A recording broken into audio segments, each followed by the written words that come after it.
right, Destiny Kids. Thank you so much for joining me for worship and a lesson today.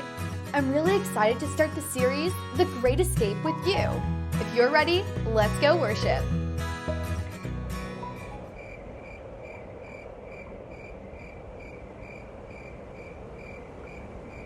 The Lord told Noah there's gonna be a floody, floody. Lord told Noah there's gonna be a floody, floody. Get those children out of the mighty, mighty children of the Lord.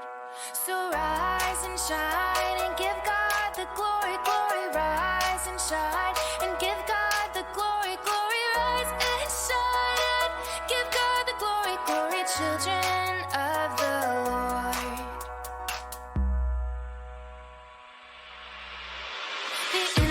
The animals, they came in by twosies.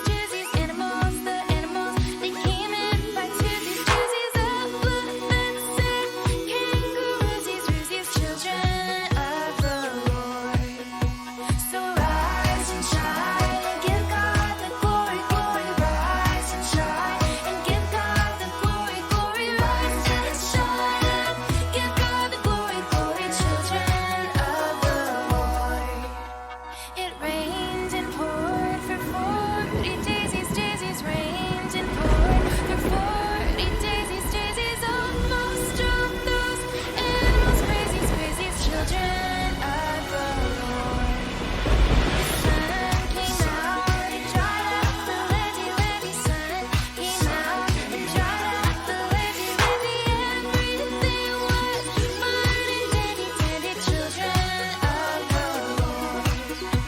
So rise and shine and give God the glory, glory. Rise and shine and give God the glory, glory. Rise and shine and give God the glory, glory. Children of the Lord. So rise and shine and give God the glory, glory. Rise and shine and give God the glory, glory. Rise and shine and give God the glory, glory. Children of the Lord.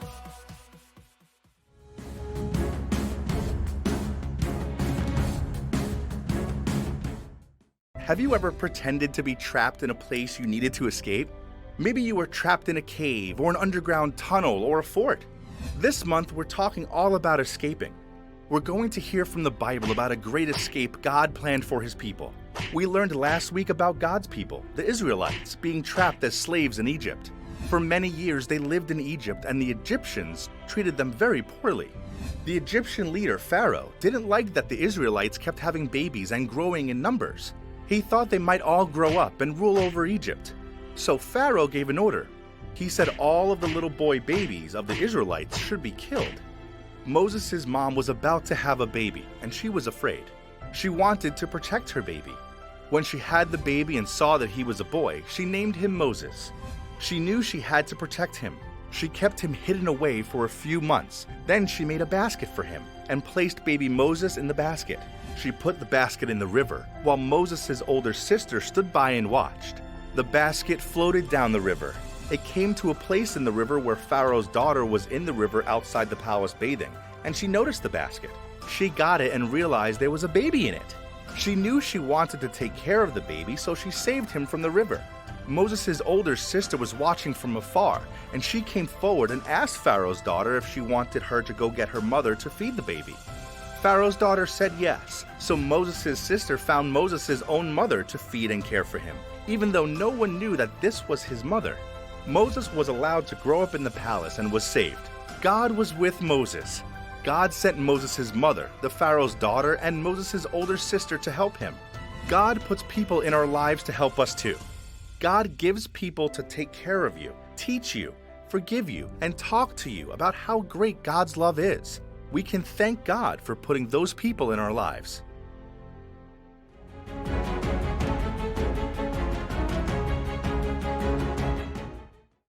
In our last series, we learned about Joseph becoming a leader in Egypt and his family settling down in Egypt to live. After years passed, Joseph passed away, but his people kept growing in numbers in Egypt. The new ruler of Egypt didn't remember Joseph or care about the Israelites. He was afraid of them and made them slaves. Then he gave instructions to get rid of all the newborn baby boys. To save Moses, his mother put him in a basket and put the basket in the river. God sent someone to help Moses and take care of him. Pharaoh's daughter found him.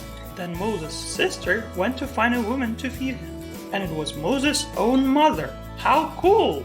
Moses went from being in danger and floating in a basket to being adopted into the Pharaoh's house. God protected him. God sent people to help him. As we learn more of Moses' story, you'll see that God had a purpose for Moses to grow up in Pharaoh's house.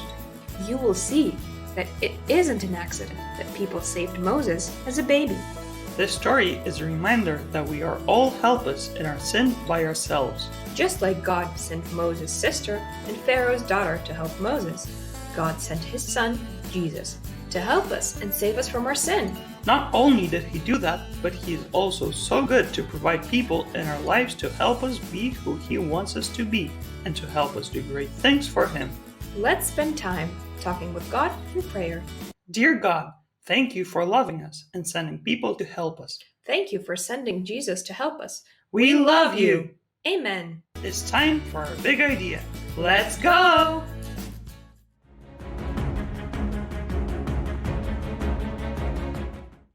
Today's big idea is God can send people to help you. God sent people to take care of Moses, and he can do the same for you and me. Parents, find other lesson materials linked below on our app or our website at discoverdestiny.org. Join us for next week. Bye!